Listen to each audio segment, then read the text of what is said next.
সালমান খানের সিকান্দারের trailer I guess অনেকেই দেখেছেন, বাট আমার মনে হয় আপনারা অনেকেই কিছু বিষয় নোটিস করেননি যেগুলো জানার পর আপনাদের রিয়াকশন হবে অনেকটা এরকম। যাই হোক, সেই সব ডিটেইলস সহ সিকান্দারের ট্রেলার কি ভালো লেগেছে নাকি খারাপ সেগুলো সবটাই শেয়ার করি। আবার ওই রিমেকের যে এলিগেশনটা আছে সেটাও সত্য কিনা সেটাও বলবো। ভাই বোনেরা, ঈদে প্রিয়জনের জন্য আপনারা যদি খুঁজে থাকেন সুলভ মূল্যের কোয়ালিটি মানের প্রোডাক্ট, তাহলে চালাকের ওয়েবসাইট থেকে ঘুরে আসতে পারেন। চলছে কিন্তু আবার ডিসকাউন্টও। দেখুন, শুরুতে যেটা বলবো, সালমান খানের প্রিভিয়াস আন্ডার পারফর্ম করা মুভিগুলোর চাইতে এই ট্রেলারটা বেটার হলেও ওই 3 মিনিট 38 সেকেন্ডের যেই ডিউরেশনটা সেটা আমার কাছে মনে হচ্ছে ট্রেলার হিসেবে বেশ বড়। এটা চাইলে আর একটু শর্ট করে ক্যাচি ভাবে প্রেজেন্ট করা যেত।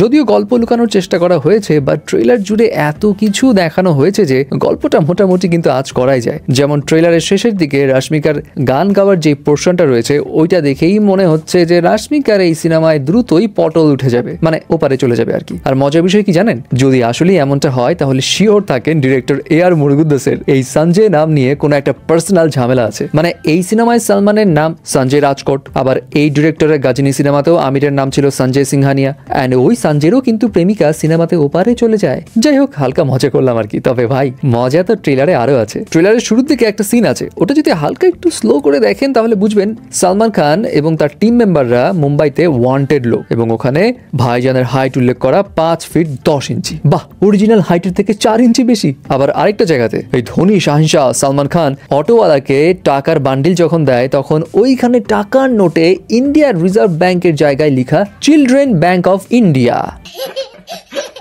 এনিওয়ে, হাসি মজা অনেক হয়ে গেছে, এবার একটু সিরিয়াস কথায় আসি। পজিটিভ নোটে বলতে গেলে অ্যাকশন সিকোয়েন্সগুলো সেই লেভেলের লেগেছে। শুরুর দিকে অ্যাকশন হোক কিংবা শেষের পোর্শনের হোক, ট্রেলারের প্রতিটা জায়গাতেই অ্যাকশনগুলো দেখে মনটা ভরে যায় এবং মনে হচ্ছে বেশ লার্জ স্কেলে ম্যাস অডিয়েন্সকে টার্গেট করেই অ্যাকশন সিকোয়েন্সগুলো ডিজাইন করা হয়েছে। কিন্তু ভাই, যেটা নিয়ে টেনশন সেটা কি জানেন? ভিলেন মানে কাটাপ্পা আর কি। সালমান তো এখানে সুপার পাওয়ারফুল, কিন্তু ভিলেনের পোর্ট্রেয়ালটা খুব বেশি জমজমাট লাগেনি। ট্রেলারেই এই যে মাইর খাওয়ার সিনটা দেখিয়ে দেওয়া ঠিক হয়নি, কারণ আপনি লক্ষ্য করে দেখবেন ইদানিং এরকম ম্যাস লেভেলের সিনেমা তখনই জমে উঠে যখন হিরোর পাশাপাশি ভিলেনও হয় সেই লেভেলের শক্তিশালী। বাট এখানে ওই ফিলটা মিসিং আর কি। যদিও হু নোস মুভিতে কোনো সারপ্রাইজ এলিমেন্টস আছে কিনা। আরেকটি বিষয়, ফ্যামিলি অডিয়েন্সদের জন্য এখানে অনেক কিছুই রাখা হয়েছে, যেমন সালমান রাশমিকার কেমিস্ট্রি আছে, খুব সুন্দর কেমিস্ট্রি, একটা সোশ্যাল মেসেজও থাকতে পারে, সেটাও ভালো দিক। কমেডি পোর্শনও রাখা হয়েছে ভালো, বাট ওই কমেডি পার্টসের কিছু কিছু অংশ ট্রেলারে খুব একটা জমেনি আমার কাছে, মানে আহামরি লাগেনি। আর ট্রেলার দেখে আরেকটা বিষয় বোঝা গেল, এই সিনেমা থালাপতি বিজয় সরকারের ডিরেক্ট রিমেক না হলেও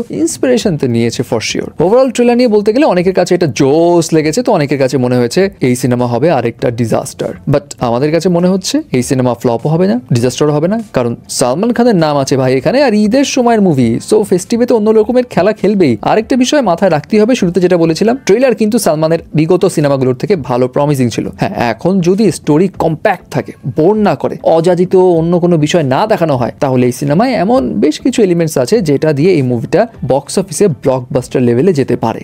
যাই হোক, এখন ট্রেলার আপনার কাছে সবকিছু মিলে কেমন লেগেছে সেটা কিন্তু জানাবেন।